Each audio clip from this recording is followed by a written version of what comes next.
Hi everyone, I'm Joanna Penn from thecreativepenn.com and today I'm here with Honoree Corder. Hi Honoree.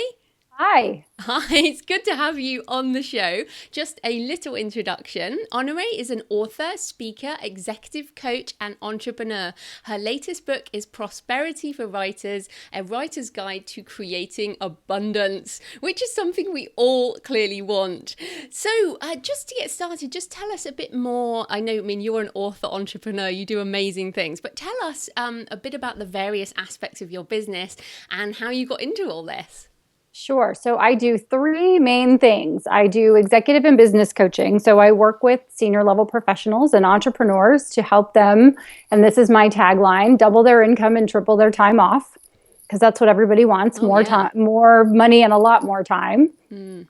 And then I do keynote presentations, speaking, and also corporate training, like all day corporate training. And then I write books, lots and lots of books. Kind of like you, only not like you. Not yet. Well, what's interesting is you do so much more nonfiction. So just give us an overview of all your nonfiction stuff. Sure. So my first book from 2004, I self-published for the first time in 2004, way before it was the cool, smart thing to do, Yeah, right? yeah. Or at least I was not cool. I had a little letter on my chest, right? Scarlet letter that said self-published author. And then I wrote The Successful Single Mom a few years later, and that turned into a 6-book series. And then I wrote The Successful Single Dad, which is a fun story we might talk about later. And then I wrote Vision to Reality and Business Dating, which are a couple more business books. Mm. And then I was inspired to write, before Prosperity for Writers, I wrote a book called If Divorce is a Game, These Are the Rules. And it's about taking a proactive, positive approach to one of the worst times in a person's life. Wow. So, yeah, divorce, single parent stuff. We're going to come back to productivity, but I think it's interesting how you've managed to do that with all of that going on. But I'm also interested. So you just talk a bit about your funnel because as an entrepreneur, and this is about abundance. One of the biggest things we see with nonfiction authors is it is not just about the book. So can you just explain the pathway through your various products and services based on the book first? Sure. So a book is a business card, and that's what Mark Victor Hansen said when he said, "What do you do?" And I very proudly said, "Oh, I'm a coach and a speaker." And he was like, "Oh, honey, everybody's a coach and a speaker." He was like, "You need a book." And I was like, "Oh, right." And I didn't go to college. I'd never taken a writing class. So I have a really sarcastic sense of humor. So I basically was thinking to myself, "Oh, how hard could that be? What could go wrong?" Right? I'll just write a book. No problem. And of course, little did I know, right, all that goes into that. So I use my book as a business card, as a calling card, but it gets people to have a peek behind the curtain as to what they could get if they were to pay me for an hour or for a keynote or for several days of training, right? It kind of puts people through the process. And a book is really a nice way for someone to see if they resonate with you. And so I can give them out like candy and get people to go to my website and have conversations.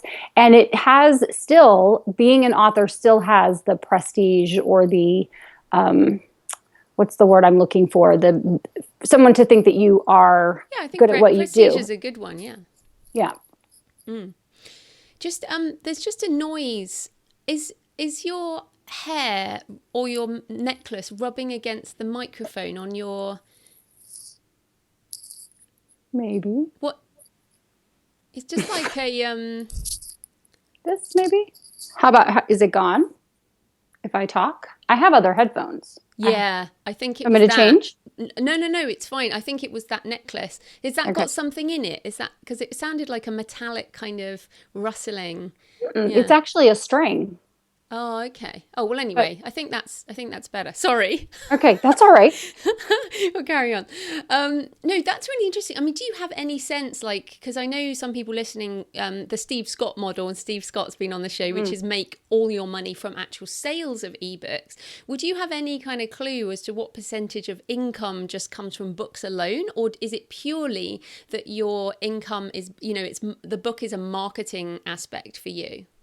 Well, actually, I have several different ways that I make money from my books, so I can talk about that. Yeah, that'd be great. Um, so I have a publishing company. So I have Honoree Enterprises, which is my coaching and my speaking business. But then I have Honoree Enterprises Publishing, which houses all of my intellectual property. So my books become courses.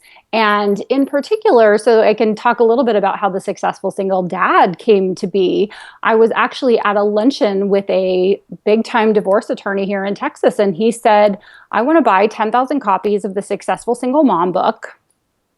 And one of the ways that I sell my books is I let companies and firms do what I call vanity printing, but it's really custom printing, where they take the back cover and make it a brochure about their business. So if you go into a bookstore, you flip over a book to see that Joanna Penn read it and said it was good, so it must be in the description of the book. But if the book is a gift, then the back of the book can be about the giver. So it's really a marketing tool for law firms and certified divorce financial advisors, those types of people. So they'll buy the book in quantity and put their information on the back. So I'm at this luncheon and he says to me, well, I'm just wondering when the Successful Single Dad is coming out, because we don't just divorce women, we divorce men. And I was there with one of his partners who was a friend of mine and my then COO. And I said, 2 weeks.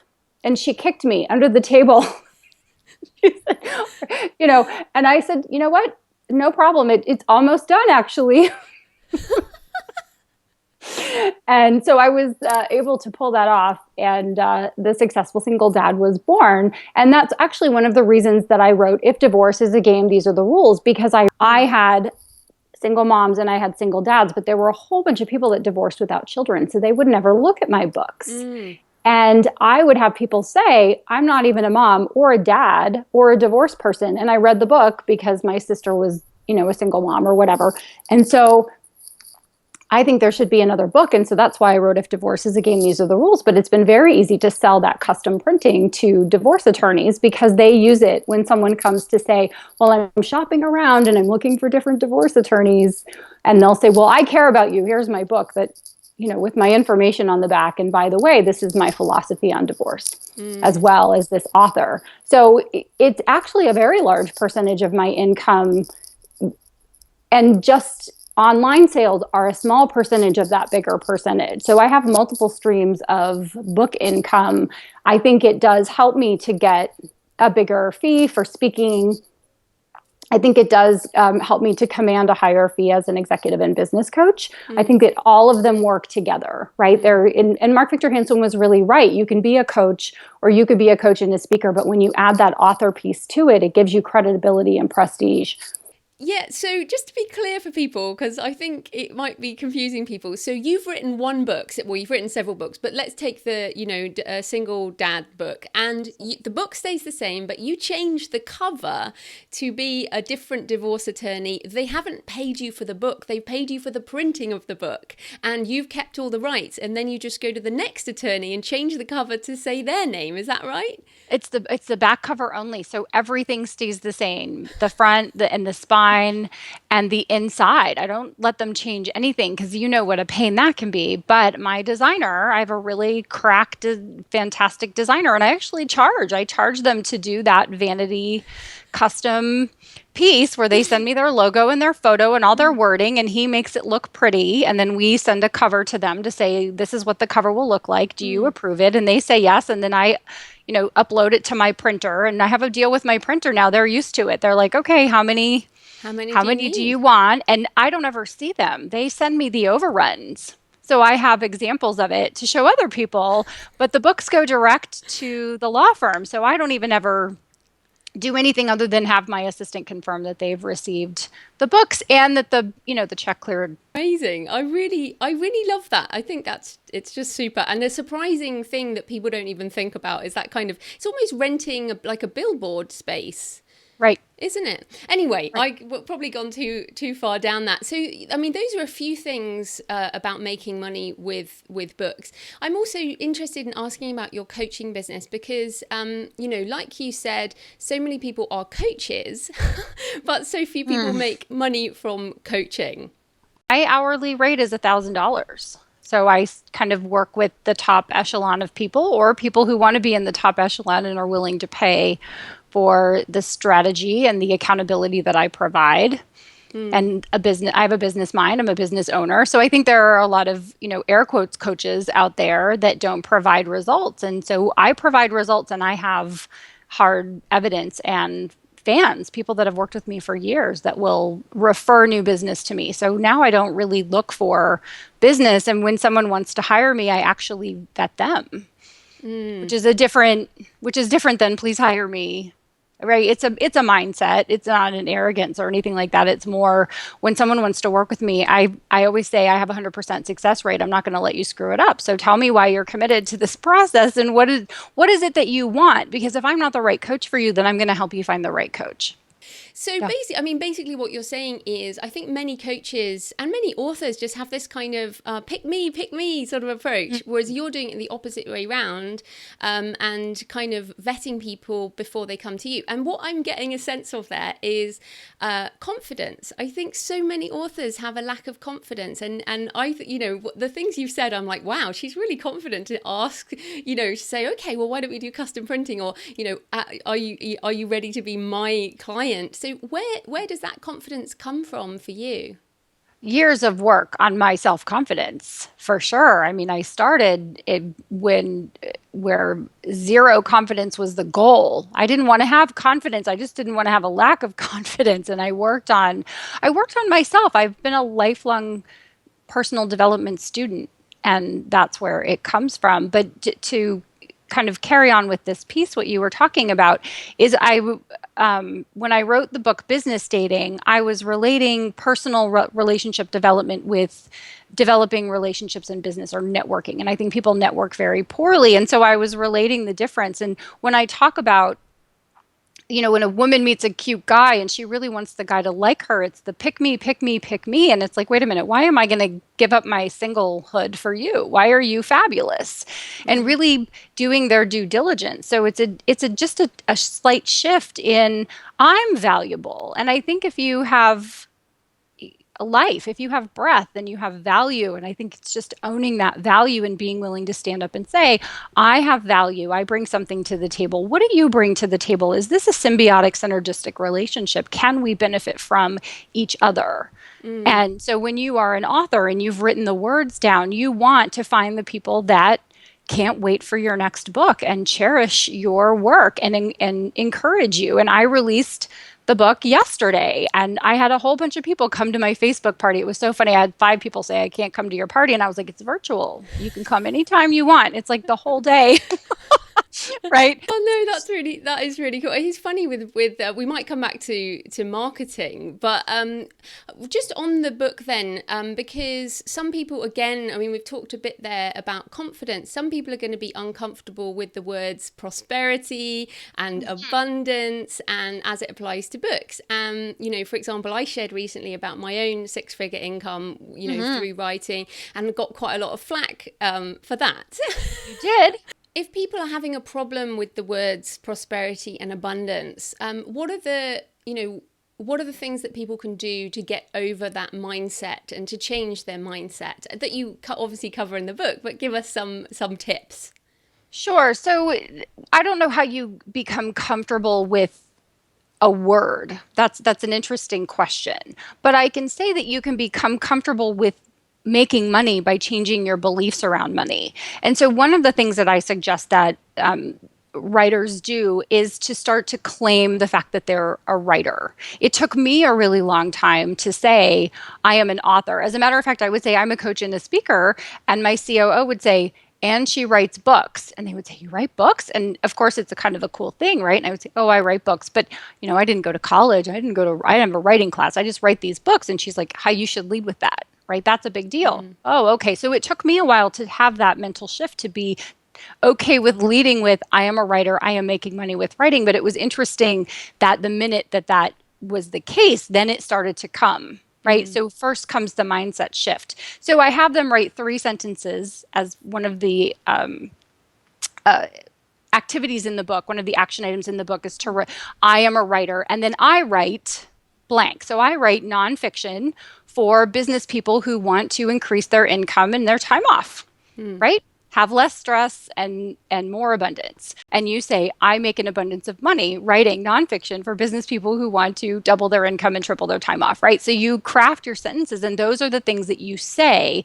And if you say something enough, it's called an affirmation, and some people have, weirdness around affirmations, but you're affirming something every time you say something, whether it's positive or negative. So if you say, I don't have time to write, that's an affirmation. You're affirming to yourself and your subconscious mind that you don't have time to write. But if you say, I'm a writer and I write horror stories for people who like to stay awake all night, read horror, right?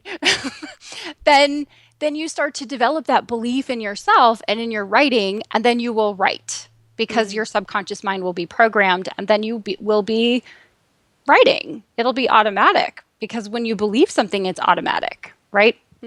Yeah, and I used affirmations myself to, I used to say, I am creative, I am an author, like way back in 2005, 2006, before I was either of those things, or before I believed I was those things. I didn't believe I was creative until I said I am creative.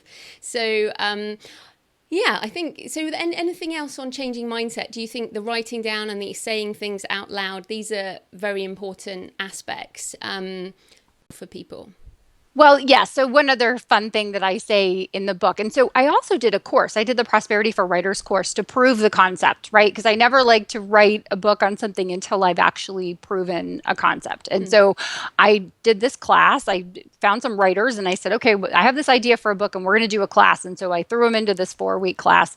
And I said, the first thing you're going to do is BOLO. So BOLO stands for be on the lookout. So if you've watched any crime drama ever, there's a detective standing over a dead body and they'll say, the suspect is 5'11" and he's wearing a blue baseball cap and a leather jacket and he went that way. And they'll say, put out a BOLO on the suspect, which means be on the lookout. So I decided to repurpose that and to BOLO for two things. One is everywhere there is abundance, where there's evidence of abundance. So just look for anything you see in abundance, whether it's a gold Rolls Royce or black Mercedes or trees or rain or whatever, or kids crying on the subway or the tube, right? Like you're going to see an abundance of different things. And I want you to make note of that, right? And then the second thing is to make note of, to BOLO for people who are making money from their writing, because they're everywhere. You can go on keyboards or in groups on Facebook or listen to your podcast. I mean, you have person after person after person who makes money from their writing, and it's just evidence that it's possible. And if it's possible for someone, it's possible for you to do that. Yeah, I think you're right. And when you do look out for those people, you see them everywhere. And I think but that also makes it difficult for authors. I always think it's funny. Authors are like, oh, but everyone's a writer.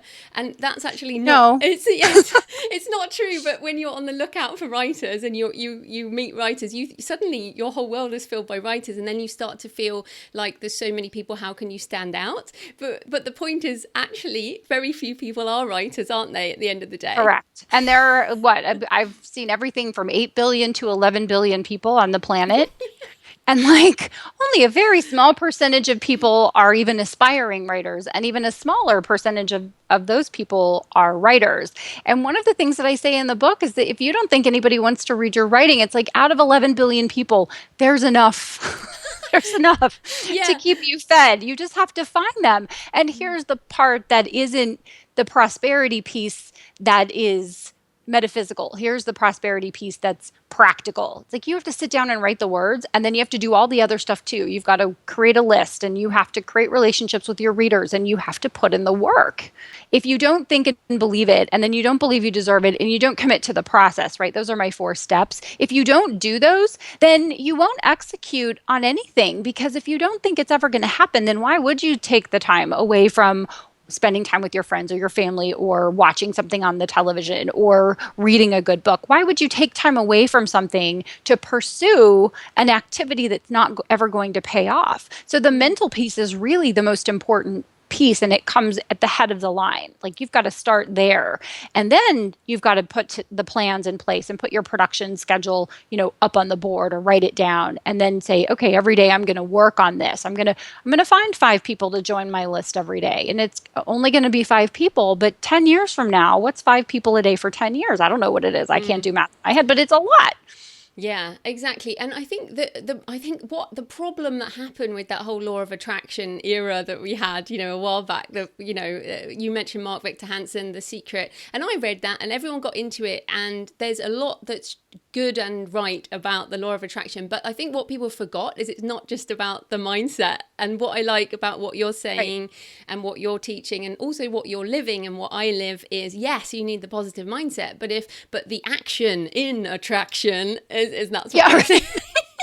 That's the thing that, you can't do this without doing the bloomin' work. That's what it comes down to at the end of the day. Right. And it takes longer, and it's more effort than you ever thought. And there are bumps and challenges. And I always say, whenever I commit to something, the universe giggles and then throws up a block to see if I'm really serious about it. And then I will overcome it, right? My goal was 5 years ago next month, was to make more money from my leveraged income, right? Courses and books and things that I hadn't even thought of yet. And I didn't know what all of those were. I just was looking for those opportunities to replace I spend an hour, I get $1,000, right? Which is not bad money by any stretch of the imagination, but I would like time freedom as well as money freedom, right? So that was my goal. And so I put in a whole lot of time and put in a whole lot of effort in order to make that happen. And I had no idea all of the things that were going to come up and literally stand in my way and make me recommit on a regular basis to that outcome. Well, there were 2 things there. So, you talked about leveraged. I used the word scalable. And I think that, this is one of the things we do, the intellectual property assets. They are just ultimately scalable, right? They can make money for us for the rest of our lives and 70 years after we die. And you've got a child, right? I have a 15-year-old daughter, yes. Yeah, so basically you have that, you have heirs and successors who will reap rewards from your intellectual property assets. But as you say, coaching is one of those things that is not scalable. Keynote speaking, not scalable. Correct. So I think, it's important to have a balance of both of those things, though, because you need the cash flow that's the higher spike. Is there anything else on that kind of leverage or scalability that's important, do you think, for people? That they need to do it over and over and over again. That you don't write one book, right? I'm sure this is a horse that we've beaten nearly to death. But when someone says, I have one book, now what? I will say, go ahead and publish that book and let it find some readers for you. But then that's why I wrote the Successful Single Mom book series, because I don't write fiction yet. It's on my list of things to do in my free time. But that's why I wrote the series, because I looked at what are the most successful authors doing, and they were writing a series. And so then I decided to tackle each problem that a single mom had, and I wrote a book for each one of those problems. And so I don't have one book that sells, I have 6 in that series. And then the keynote speaking and the coaching are ways for me to meet new people that then buy my books, right? Or buy my audio coaching program, as opposed to buy my time. Because the audio coaching program was spend one amount of time in doing it, and it's recurring revenue. So it's thinking about what are the ways that you can repurpose everything that you do. So you also have this great FAME acronym. Maybe you could explain what that is and what it's made up of, because that's the sort of more practical side.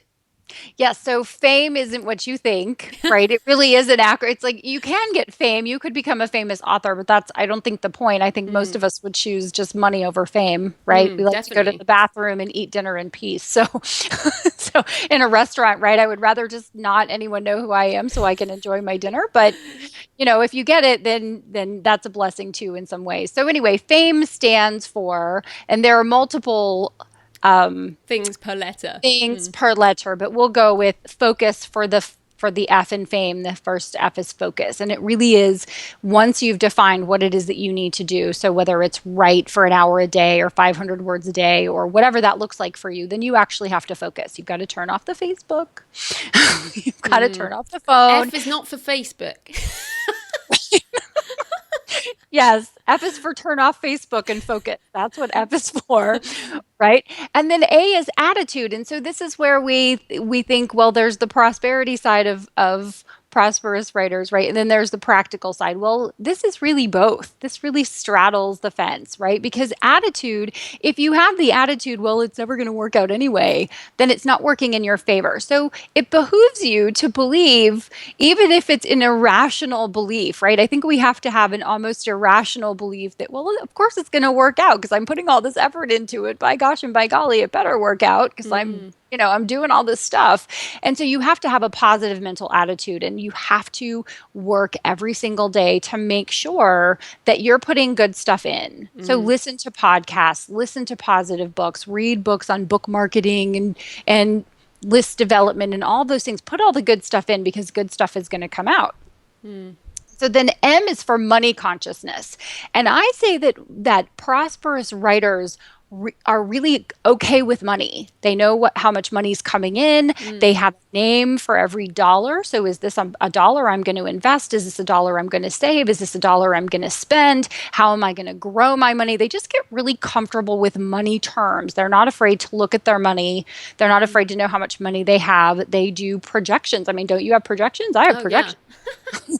And cash flow forecast. And I love doing my bookkeeping and the whole thing. Yeah, well, okay, now you lost me. I do not love the bookkeeping. I have a bookkeeper who loves the bookkeeping. So this is my tip. Hire someone who's a nerd for that stuff because they get into the spreadsheets. I have a spreadsheet, and every month I put in, this is how much I made from each thing. And then I'm able to forecast and project. And that's kind of fun. It's good to keep track of where you came from. Right. And just get really comfortable with the fact that you're worthy, your words are worthy, and that you should do well from doing good, that you should write the words and make money from it.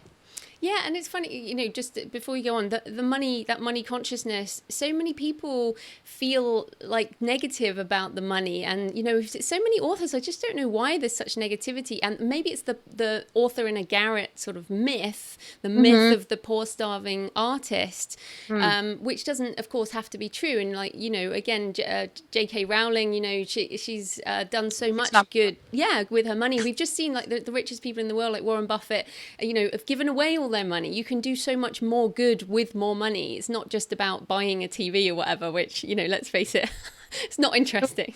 Who has time to do that? Yeah, exactly. Who has time to watch television? We're writing. Yeah, so I think that abundance, that abundance thing, like there are more than enough readers for everyone. There's more than enough sales for everyone. In fact, I find the more I write, the more I read. I buy books. I buy more books now as an author than I ever did. So the more writers we have in the world, the more readers we're going to have in the world. So yeah. Anyway, so that was M, right?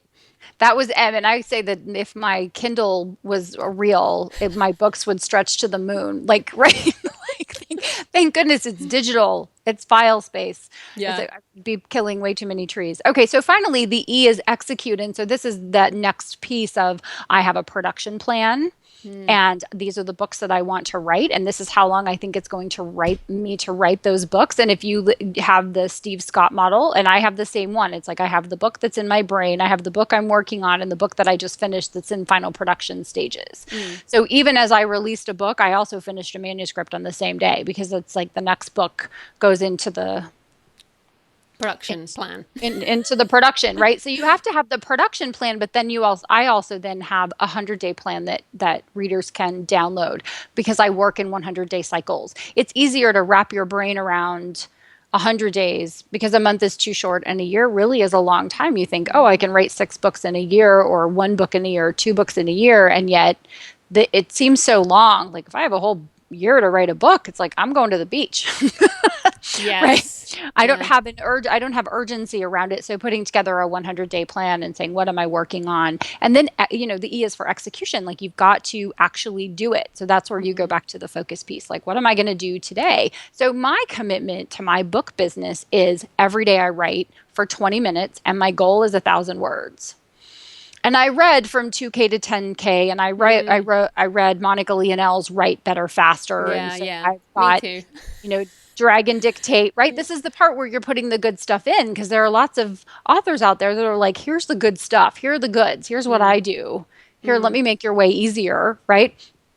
And so I got Dragon Dictate and I trained the dragon. Well So done.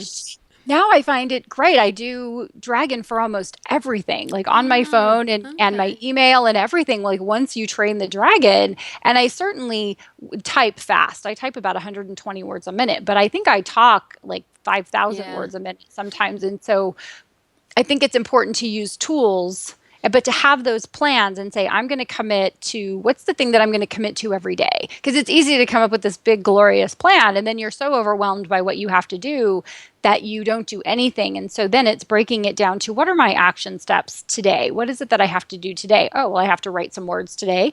And then I have to go and edit some of the words that I did yesterday or on the other project that I'm working on. And then I probably should get on social media and be social. Mm. Not just Oh, media, yeah. right? So all of that plays into being successful. But here's the thing, like, what's the alternative? Oh, The day job. oh, I do not know these words. What are these words you say? Yeah. Well, I actually want to ask you about Dragon. So I've read those books too, and I'm like, okay, great, let's do that. And I just got so mad with the whole dragon thing, and I mean, I've got a nice British accent. Why is my accent a problem? Like, and I've got a friend Orna who's Irish, and hers is completely fine, and she's got an Irish accent, and I'm like, I speak the Queen's English. What's going on? Yes. What's the matter? I have the nicest voice ever. Yeah, You why know is what? this cocked It's up? practice. It's practice. Literally, the more you do it, the more somehow the system magically knows who you are. And so it's Yeah. not when you want to be productive at first. Yeah. Like I just sat there and talked for hours. Like I did the suggested, because it has like three or Yeah, four yeah, yeah. suggested exercises. I just did those over and over again for several hours. And then I was really patient with it at first. Like I had an expectation going in that one of us was going to die, and I didn't want it to be me. Okay, so how many hours of talking before it started to get it right? A couple of hours, not that long, two Oh, or three okay. hours. I went through each of the exercises Mm, at least twice, mm. and then I was really patient with the dragon. And I had saved in my, like on my screen, like the shortcuts Ah, to where I okay. could go see, because I would find that it wouldn't work. Yeah, yeah. And And I then would I say, just got why so isn't it frustrated. working? Yes. And so you just have to be patient with it. But I say just keep trying it. And so So it is what it is, right? It's lost. yeah, so I yeah, can't I do think it. a bit of patience. I'm not a very patient person. I'm But okay, so E was execution, right? So now we've executed, we've done that. I do want to ask you about productivity and managing time because, like you said, you have a daughter, you've obviously been through divorce, I presume. Yes. Hence Yes. writing about it. You've been a single Yes. mum, Yep. and yet, you said your daughter's 15 and you've been doing this since 2004. So you've been doing this with a young child as a single mum, presumably. So Yes. how did you manage, how do you and did you manage your time when you had all these competing things going on? Well, my funny time hack was to marry the right husband the second time. So But you had to I find have time for dating as well as everything else. yes. Yeah, so here's the thing is, so this is where my business coaching head comes in. And when I am working with people, one of the things I will tell them is to put together their schedule before the day happens. Mm, Never have a day in actuality that you don't have mentally and on paper first. mm, So so a lot of people will come back with, well, coach, that I don't want to be that structured with my mm, time. And I say, well, the structure actually sets you free. Like you decide how you want to spend your time, and you're deciding how you want to spend your time based on the plans you created, mm, right? So you're working backwards. You're saying, okay, well, I have to write 1,000 words. What time is that going to happen? mm, Because it's like exercise. If you say, well, I'm just going to exercise sometime today, sometime never happens. That's mm. never going to happen. So it goes on the calendar. So I get up at 4:30. I do a morning practice. Like I sit and I read and I go over my vision and I do, exercise and those types of things. And so by 6:30, I'm in the shower, and by 7 o'clock in the morning, I'm ready for my day. And that's usually, thankfully, school starts next week. And I can actually have a real schedule. And so my daughter goes to school at 7:45. And so I know exactly what's happening from 7:45 until 4:30. So I have writing, I have editing, I have coaching, I have speaking. Sometimes I'm traveling out of town, but those are anomalies, Mm. right? And so for the most part, every single day, I know exactly what is happening in each hour of the day. And I don't leave blocks of time open for chance, although I do add buffer time because things always take longer, right? There are delays. And if I was always scheduled down to the minute, then it would cause problems if I needed to be flexible. So I add in a little extra time if I have to drive somewhere. If I'm on the phone with someone, I add in a little extra time in case there are challenges of one kind or another, right? But it's really saying, if I'm working from 7:45 until 4:30, what's happening for each one of those hours? And we do a lot of mental work. And I know you've talked about this because I've heard you that the more writing you do, the more mental work you do, the more tired you are. And so this is the part where sometimes it's 2:00 and I've got all my work done and everything on my calendar is done. And so I will pencil in nap time because I want to be a pleasant mom and wife, right? As opposed to I'm exhausted. It's 6:30. If you could hear what was going on in my head, you would run, right? Not very productive. Yeah. For a happy family. Yeah. So if you get up at 4:30 a.m., what time do you go to bed? 9:30. Yeah. Okay. Well, still, you're more scheduled than I am, and I must say, I 6:00 really for me, but I like my 8 hours, so I go to bed about 9:30 and read for an hour often. Sure. So maybe I read in the morning, in the evening, and you do it in the morning. But I do the same as you, like I have in front of me, but it's very quick. I just write, Wednesday, this is what I'm doing. And then, just a couple of things, what I'm doing. And then I do schedule times. Obviously, we had a time booked and all that. Yes. So I think scheduling is really important as well. So I'm glad you said that. Can I call it scheduling from now on? Yeah. Okay. What did you call it? Just schedule. That's very American. I think I'm going to schedule everything from now on. And I have a diary. You don't have a diary, do you, in America? Oh, I do now. I'm going to start selling diaries to Americans. Yes. I'm going to start scheduling everything and totally mess everyone up. Awesome. So I wondered just what else is in the book that people should know about? Oh, all kinds of good stuff. The other pieces of the FAME acronym, how to put together a plan, the different plans that they should have, and really how to, and this is the most critical piece, right? So we'll kind of circle back to that, is how do you identify a belief that does not serve you, and how do you eradicate it and replace it with a belief that does serve you, or beliefs. And believe me, it's like peeling back the layer of the onion, just like when you think you've slayed the dragon, right? There's going to be another belief that pops up. And I do get into money stories and how the money stories from our childhood and what our parents taught us about money and what we learned both, explicitly and implicitly affects the decisions that we make. And how to not only change your beliefs, but change your entire story around money and just get really comfortable with money. Because the minute you get comfortable with it and it's not this big scary thing that you're afraid of or this thing that you hate and push away, once you get comfortable with it, then you'll get also simultaneously comfortable with yourself and writing the words and publishing the words and making money from your writing, and all of it kind of works together. And there's less stress and more abundance and more happiness. And I don't think there's anything better. Fantastic. So where can people find the book and you online? So I am honoreecorder.com, HONOREECORDER. And I'm giving away 2 chapters of the book. So honoreecorder.com/writers. And if they want to buy the book right now, I'm hanging out with Bad Boyfriend Amazon for 90 days. And so I'm... And then it will be everywhere. So it's in paper book and ebook on Amazon, and I'm getting the audiobook produced as well. Oh, brilliant. Well, thanks so much for your time, Honoree. That was great. Thank you so much, Joanna.